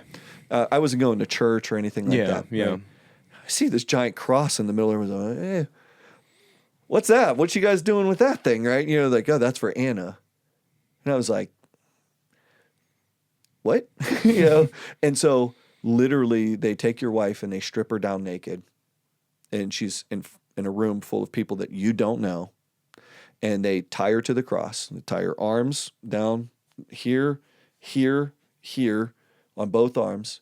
They put a strap up by the top of her chest, and then her like legs and her feet and stuff like that, because they have to strap her down because during a C-section, emergency C-section, like the woman will try to help deliver the baby and cause problems, right? And then they'll have like a blue little sheet, like it's about like that big, so she can't see what's going on. But you're like, and they have a seat for you to sit up by her, and you're just like, what on earth? Like, right? It was a eye-opening experience, right? And you see her pierced. They pull out your intestines and put it on your like, and I'm like, I'd never seen anything like this before, right? And then, you know, they deliver the baby and everything, and just after that, like, I couldn't look at her the same. I'm like, I'm living with some type of freaking crazy warrior princess. You know what I mean? Like, this is good. She's like some like war hero. like this is crazy. She's like this gigantic scar, and like, dude, she just goes to battle. Instead of coming out with like skulls and stuff, she comes out with a human life. I'm like, okay, this is quantifiably different. Like, this is not the same person that I married. This is something other, right? You know? And then just seeing that level of sacrifice. Now, that was more extreme. But seeing all of the sacrifices, like how women, they have to sleep on one side of their body, they can't eat all of these things, just the constant, like the no sleeping, that like how much they hurt, how like everything, right? And all the sacrifices that they have to make. And then the baby's born, they go through this like this super traumatic thing, right? And then everything gets hard. You know? And then it's like they sacrifice everything. Their whole entire life becomes an entire sacrifice. Right. And then I'm seeing myself, and like, I'm seeing the different things I'm whining about, or like, oh, but I wanted to do this, you know, I wanted to do that. Right. And I'm just seeing her just lay it down, sacrifice. And I had to learn like, okay. And there was one time, it's very specifically, very small thing. I saw, after she laid down Noah and then her second child, Nolan, to sleep for a nap, she went downstairs and she had these like disinfecting wipes, and she was wiping down their toys individually.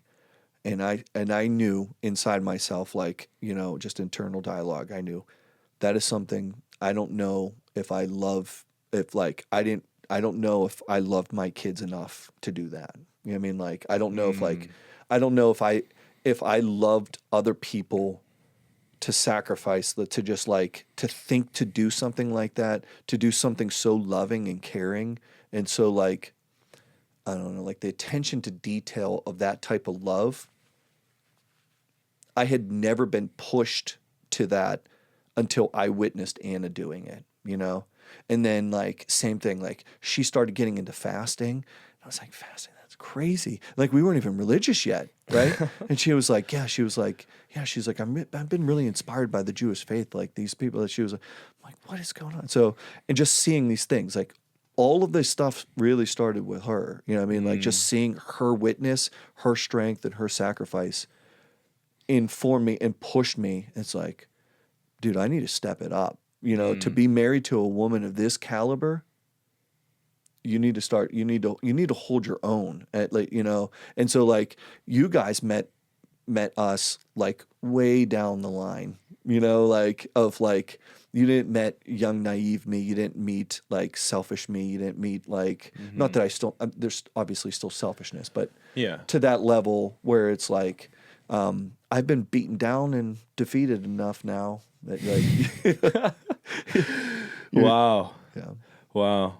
Yeah, you're hitting me with all these stories. I'm like, I feel like I've heard it all, and then I'm like, well, you save all the best ones for the podcast. No, but that's profound, man. But I think a big point with that is Anna isn't trying to, like, in those moments, she's just being fully herself, and you're actually like the teaching moment is you experiencing her full, like her being fully feminine. You know, she's not trying to be like, it's not this weird, because I see this sometimes where either men try to tell women how to act and women try to tell men how to act. And I'm like, why don't you just like experience how they're acting? You know what I mean? And vice versa. And receive it. And receive it. Yeah, exactly. But that's a super important distinction, I think, in your story. Is like, it's not like Anna's trying to make like something out of nothing. She's just being herself, you know, and you had to experience and receive that and grow into maturity to meet that, you know? And just even like now, like say in the present, like something like so practical. Like we just did a marriage retreat here, and we were just telling people like, and so I think, and people said it was helpful to hear this, but like one of the things are like practically what we do, like where I was saying like she helped facilitates that in how I receive her femininity, and it helps inform my masculinity, and my masculinity helps inform her femininity, right? I have to get up early for work. I get up at 5 o'clock every morning, right? And I have a prayer thing. I pray separately. She prays separately, right?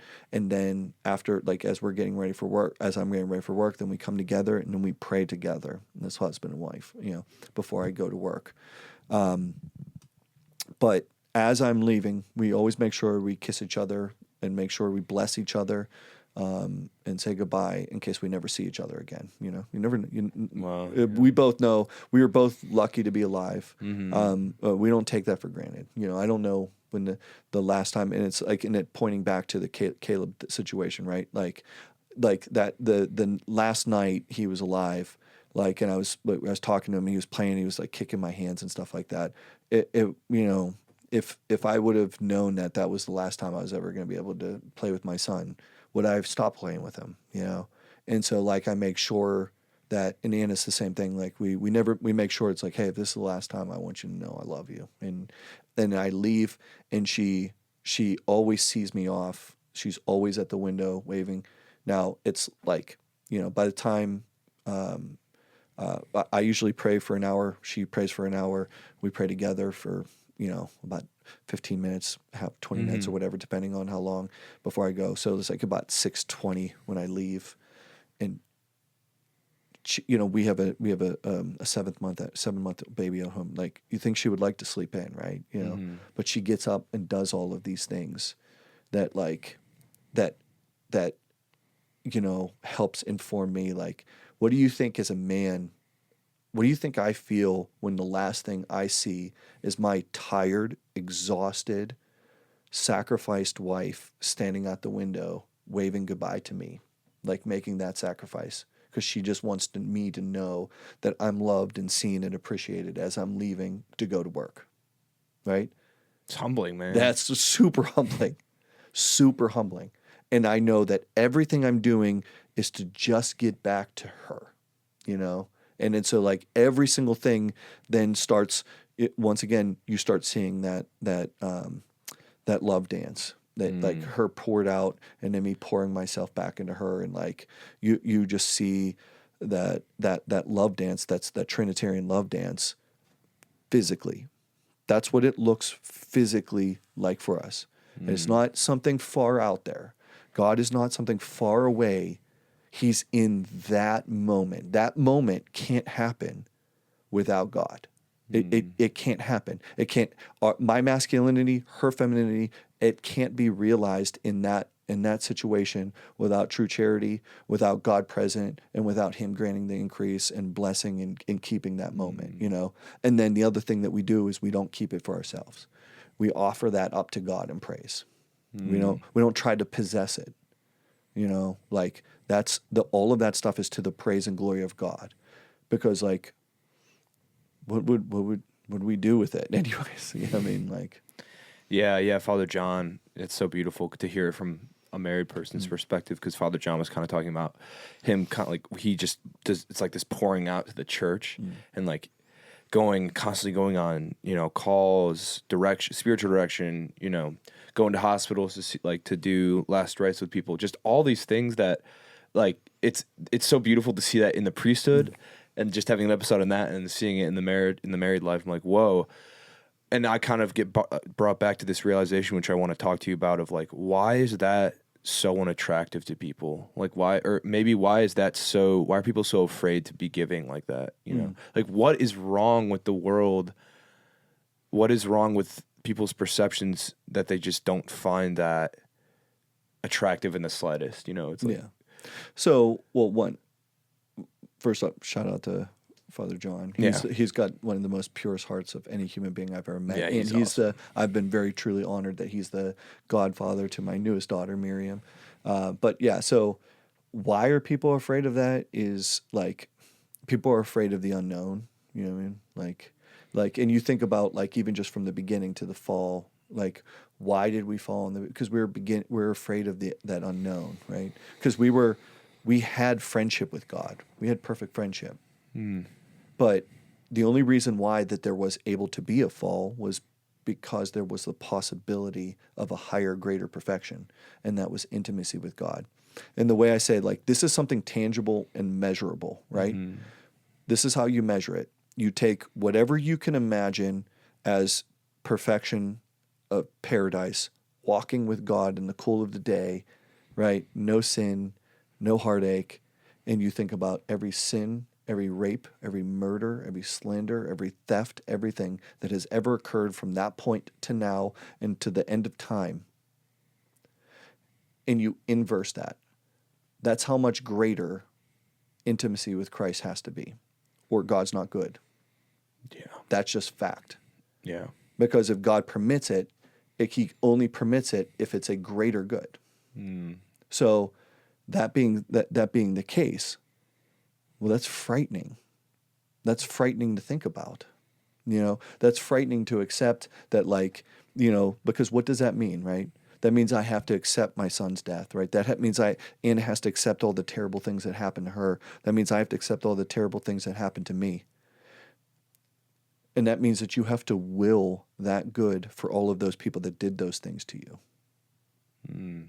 That's a terrible proposition.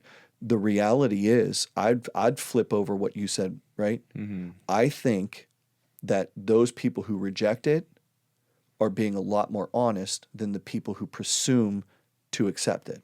You know, because I think subconsciously they recognize what the responsibility is to that type of intimacy.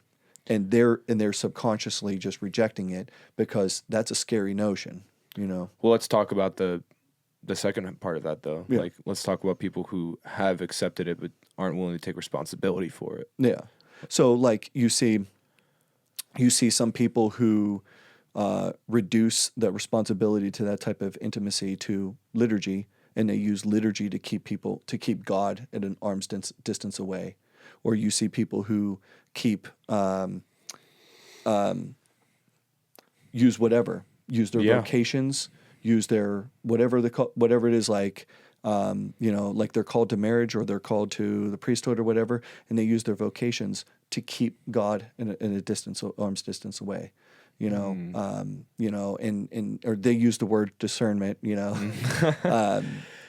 to keep God at an arm's distance away. But if you're talking to them, that it would sound like, wow, they're really prayerful. They're really like, it's like, but yeah, it's like, it doesn't sound to me like they're being overtaken by God. It doesn't sound like they're being ravished by God. It doesn't sound like their heart is thirsting and panting for God, right? That's like, they're not talking about God in that type of intimate aspect, right? They're talking about like, I want to control God's approach like they're an aircraft controller, like, and then they're like, yep, here's the runway. And it's just like, and God's like, yeah, I'll do whatever I want if you don't mind, like I'm going to land this plane however I want. Yeah. Your thing is, do you want on? Yeah. And like, cause he is a wild pilot. And yeah, it's so dangerous. It's so most dangerous. Yeah. Scripture tells us this. St. Paul warns us of this, right? The most dangerous place you could ever go, the most dangerous thing you can do, ever go to Mass on Sunday, go up and receive right? He says, if you go up and receive me unworthily, you already drunk damnation onto yourself, judgment on yourself. Like, what? Like, how can we be so sure? And it's like, I don't know. Just like, I don't know if this is the last time I'll ever see Anna. Like, I don't know if she's alive right now. I don't know there's so much unknown. It's so dangerous. It's so dangerous. But you know what it tells us? We're not God, right? We're alive. It's so dangerous to be alive. It's so dangerous to have relationships. It's so much easier to die and to risk when you have nothing to risk, when you have nothing to live, like when there's nothing, like if it's easier to do those things when there's nothing to lose, right? Now I have kids, like a lot of the risks that I'd take, I would never take, right? But it's the same thing is like, I don't not sin because I'm afraid of sinning. I could care less. I don't think about sin. I don't care about sin. I love God, right? Like I can't risk God. Like that's what compels me and moves me forward, right? That's like the same thing with like Anna. It's not like I don't find other women attractive, right? It's like, but I love Anna. Like I love her and I can't risk her. It's too much. It's too much. What compels me? And then so when you see that type of being compelled, and then to the other people, right, who see that, that's dangerous.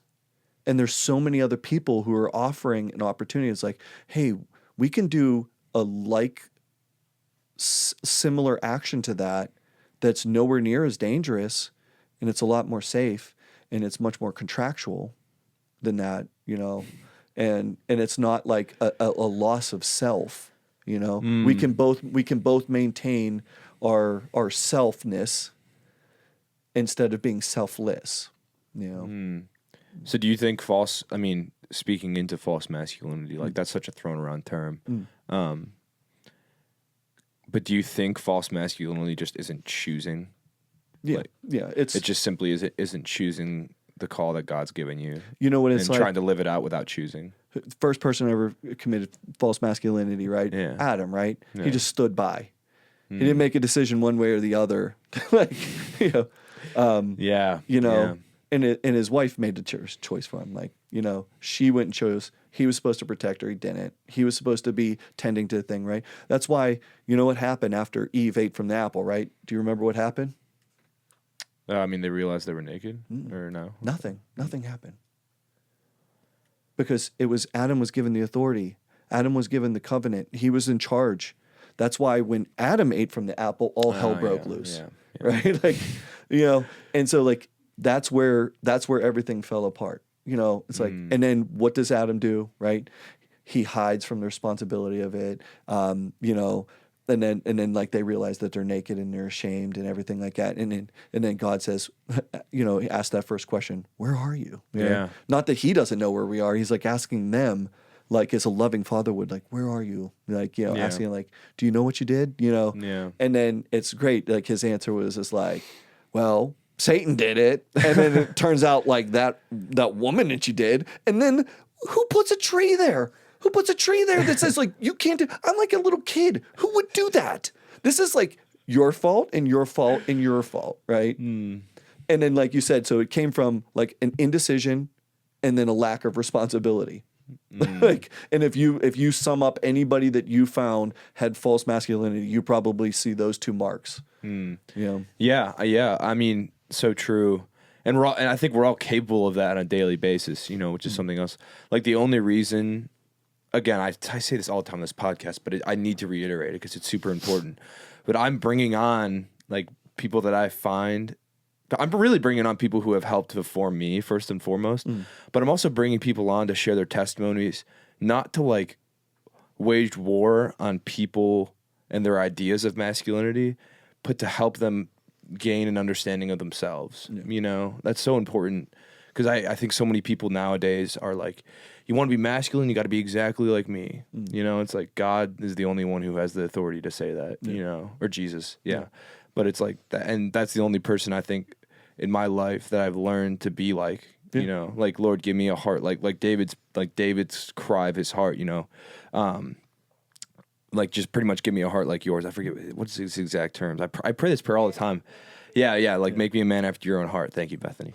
And it's just like, why is that so complicated, But it's not attractive for some reason to people because Jesus is he's a distant person. And it makes sense. If you're distant from God, it's, how can you hope to learn from him, And I can't be in any position to judge, right? Yeah. Because Christ came to me and appeared to me, and it's like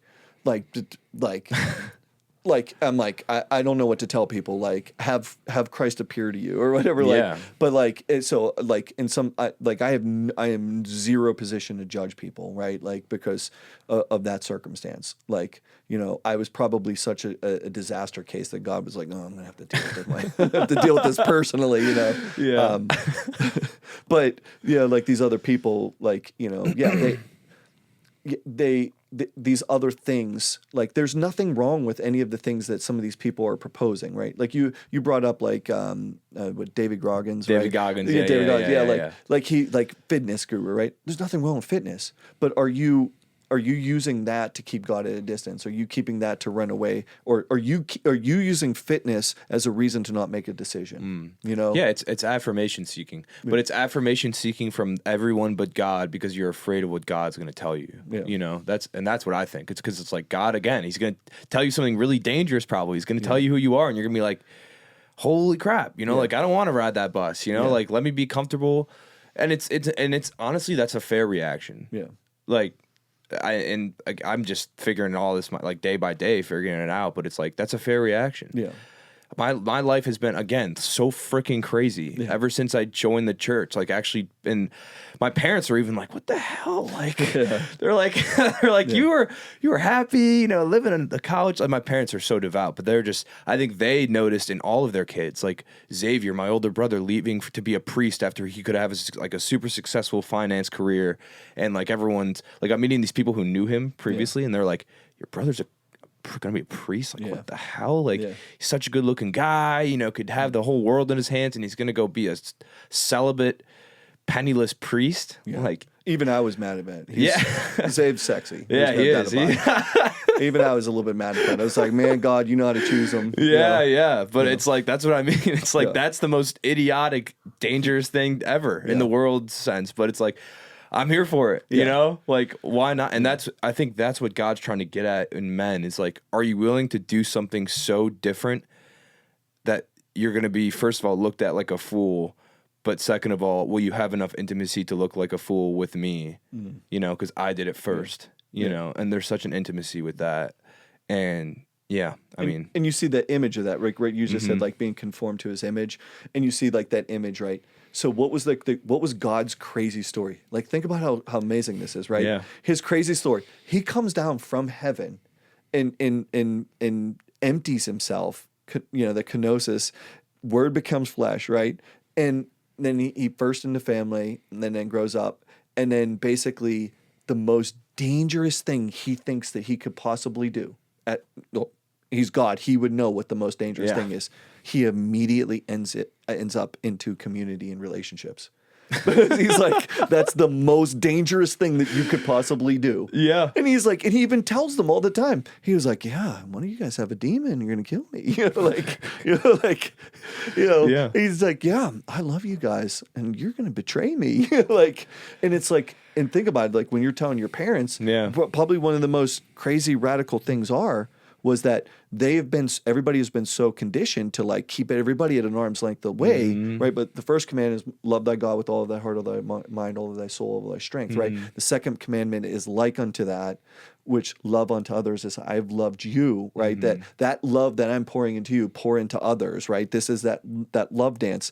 And then you're actually like, yeah, that's what I'm doing. Yeah. Right, because if the measure that I pour out onto others is the measure that I'm receiving of God, and that's dangerous because I have no control what those other people are going to do with that love. Yeah, yeah, no control at all. And like you're like, and it's so it's such a beautiful adventure. And then the other thing too is a good foretaste, a good practice for heaven, right? So we know faith, hope, and charity of love, these things, the only thing that remains is love, right? So we know that heaven is love. Like, but how do we measure that? How do we factor it?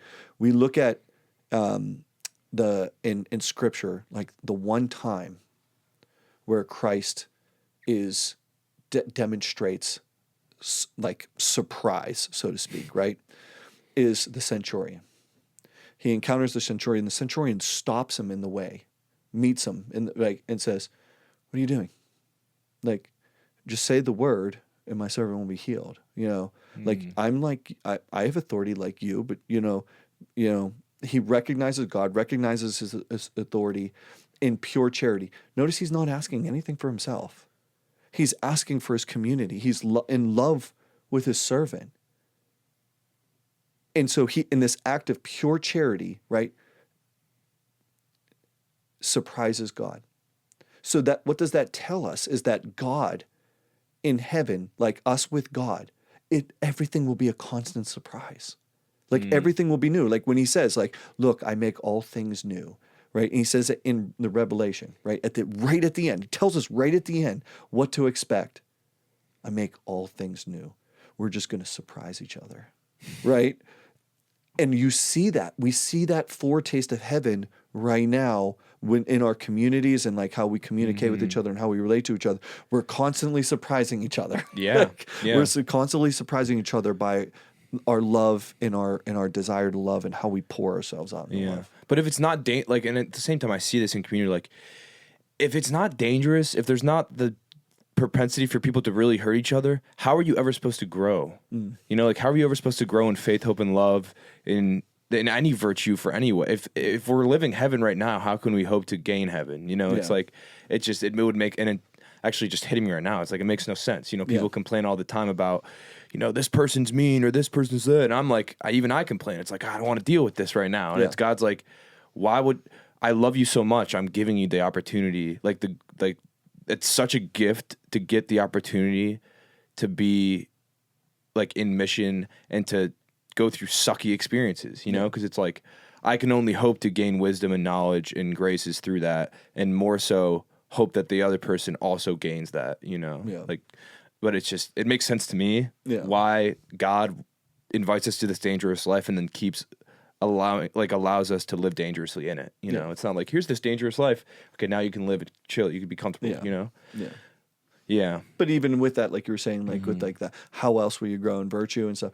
What's beautiful too is how in relationships, right, and like and especially in community and stuff, when we're truly loving each other for the other's sake, right, we lose sight of ourselves. We forget ourselves.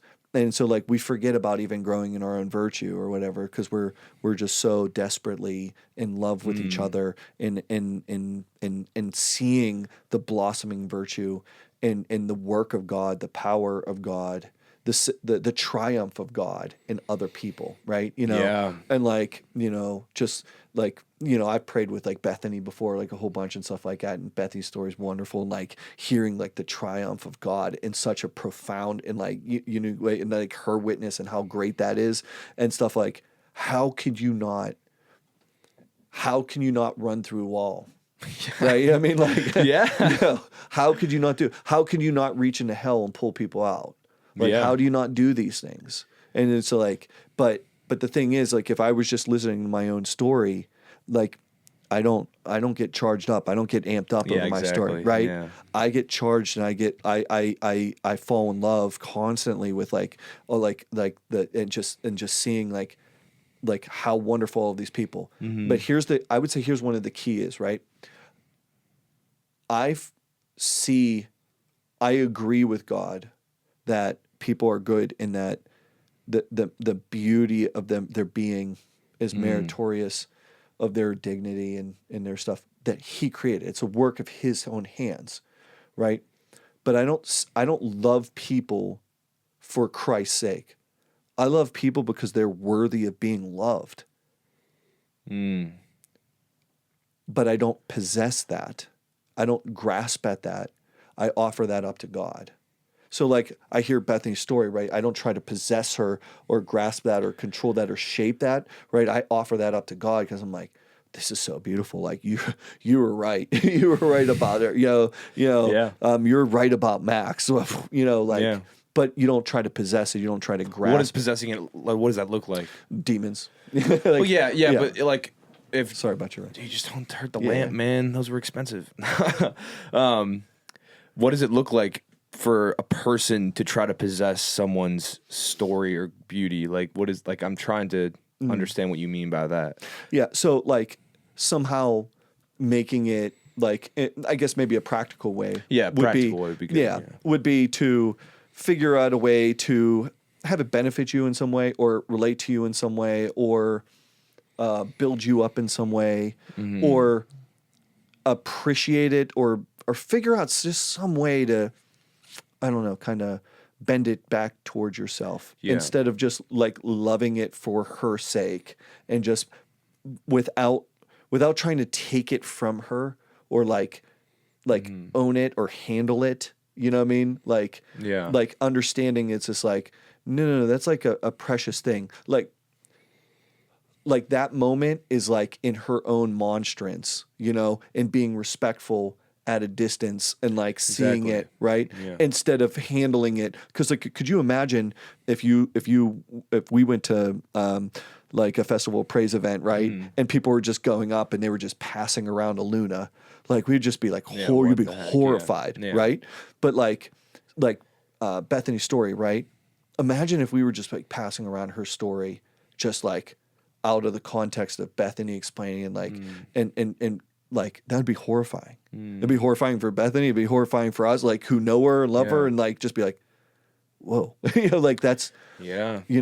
And so just understanding that goes for each and every single person. And so understanding like that, like in that reverencing the dignity that God felt was fitting for that person, that he gave like on a one-way ticket. There's no, he'll never take that dignity back. He made her and took his hands off. Like he made her with that dignity. He made you with that dignity. No takebacks. No takebacks. They're like, if you misuse it or you do whatever the case is, there's no takeback. Like he knows full well all of the things that you could possibly do, but he didn't grasp it.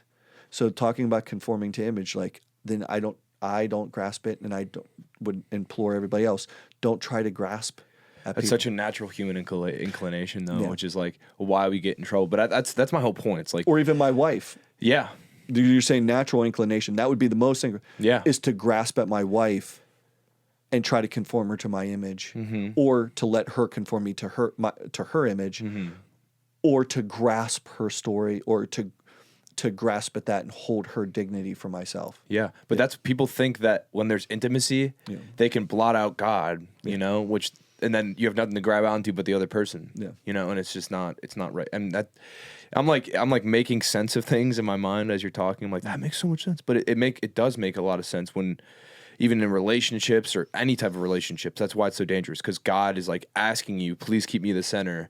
And what does that even mean half the time? Yeah. And like, how do I practice that? And and then how many times do I fall into not doing that, and then God's still just there, like overshadowing a relationship? I mean, that's just community. That's everything. But can I give a practical thing that yes, I find please. super interesting? And it's so I get people ask me a lot of times because I talk about Eucharistic intimacy a lot, right? People are like, "Oh, what is that? You know, is that like a nice vague term that we can just color with everything?" It's like, no, it actually means something kind of specific. Here's an interesting thing. I've heard this. I didn't do the research on this, so if this is not 100% right, I don't care. Like, put it in the comments and let Max read it and let Bethany figure it out. But they figured out, you know, with all the different time zones and with the universal church as it is, right, throughout the whole entire world. This is super fascinating. Did you realize that every second of every day, Mass is being said 3 to 5 times? Every second of every day, which means that every second, the Eucharist is being elevated over the world. Think about that. Every moment of every day, Christ, in his power in the Eucharist, is over us, is being elevated over us. And literally, there is nothing stopping you from spiritually uniting yourself to him, being elevated in that moment. There's nothing. There's nothing. When I drive around at work, the guys always ask me, there's times where like I'll do the sign of the cross and they're like, why did you do that? Right. You know, and at first I was like, I had to get over the embarrassment of it a little bit. Right. But I told them, I was like, I can hear Christ calling out to me from the Eucharist in the tabernacle somewhere that he loves me. And I tell him I love him back by doing the sign of the cross. I love you too. And like, there's nothing stopping anybody from uniting every moment of their life to Christ being elevated in the Eucharist by some priest's hands somewhere on the earth, here and now. It's the most incredible moment to be Catholic ever, is right now, because we can be constantly, continually united with Christ in the Eucharist. There's nothing stopping us, you know. And I do that. That's my prayer every day. I send my guardian angel every day. I'm always praying to unite myself to Christ. Every time I hear him calling out to me from the Eucharist, you know, I praise him. I tell him I love him too, you know, like, but the thought is ever before me. Like, it doesn't matter how mundane the situation is, right? I want Christ to share in that mundane thing with me too, right? He died so I might have life, and so I have it more abundantly. So if this is mundane, I want it to be the most mundane thing, right? If this thing's practical, I want this to be the most practical thing, right? If, like, I'm not sure if I'm going to be able to make it home to get to the bathroom, I want him to be there with me too, like with that struggle, like that prayer, that everything, right? And even just like, and back to the thing where we were talking about the marriage retreat, one of the things we told people is like, we make sure every time before Anna and I are intimate, we make sure we pray together that God be present in that, so that it's the fullness of what he desires and everything like that. There's nothing off limits. Nothing is off limits. That's crazy. That's embarrassing. That's weird. Yeah, it's all of those things. Check, check, check. You know, I just don't care. I just don't care about those things. It's like, at some point you have to make a decision. Do you want to be united with Christ in the Eucharist, right? There's no physical, I can't physically imagine God the Father. I can't physically imagine God the Holy Ghost. But Christ is fully present in the Eucharist. You got me. You got me. I get that, you know. Dang, yeah. That's so cool. I don't even want the math, like, I don't even care about the math, to be totally honest. But I was just like, man, that's so cool. Like, I didn't realize that. Yeah. Check out the math on it though. Check out that it's like I forget. I'm not doubting you. Yeah. I'm just like, it's super interesting to me. Like 100 billion masses said, you know, like it's just beautiful. It's so. Bethany, look it up. No, I'm kidding. Fact check him. Don't let him embarrass us live on air. He already does that. Yeah. I'd take care of all that. Don't worry. Yeah, it's strange because Max keeps changing. Like last time you were like taller. The last time we were talking. Yeah. Whatever. It's like I'm hunched over, man. yeah, I'm you look shorter. Like it's just that my hair's not poofed up, man. Yeah, but you look shorter and you smell like peanut butter. yeah. Yeah, One of those things. Yeah, One of those things is a good thing. Yeah. You know? Cool. Well, thanks for coming on, Joe. I appreciate it. Appreciate it. It was a blessing. Yeah. I think better than the first time. Too soon to tell. I don't know. I mean, we didn't get to talk about your and Anna's story, but maybe sometime we will. Yeah, It's so good. Next time you like you said, like we could film another one, put it as a filler when you're on vacation. You know? Yeah, well, I'll just have Anna sit in this spot, and then you guys can go back and forth. Have Beth, like, she'll put a jacket, like, hey, this is Max. Hair's a little bit different. Just chill. Don't freak out. Cool. Well, thank you guys for joining us on this very special episode. Thank you, Joe, for coming. And check out Praise Nation stuff. Yes, please check out. You want anything you want to plug real quick, or? We're doing an event June 7th, St. Andrew Parish. It's a big event. You know, it's a retreat. Mike Equilina is going to be there. Johnette from Women of Grace is going to be there. But it's a Pentecost vigil, so it should be a beautiful event. But yeah, if everybody could just check out our YouTube channel. I'll put a link in the show notes. Thank you. First time we've had to do that. That's awesome. I'm Thank you. gonna have you hook this podcast up on your channel though. So I will. I'll plug. Now I'll be able to because like you have me on. It's cross promotion. I know. Seriously. We're getting. If we keep this up, people might start thinking that we're legit. Yeah, maybe. Maybe one day. Yeah. Awesome. Well, thank you guys for tuning in, and we'll see you soon. Peace.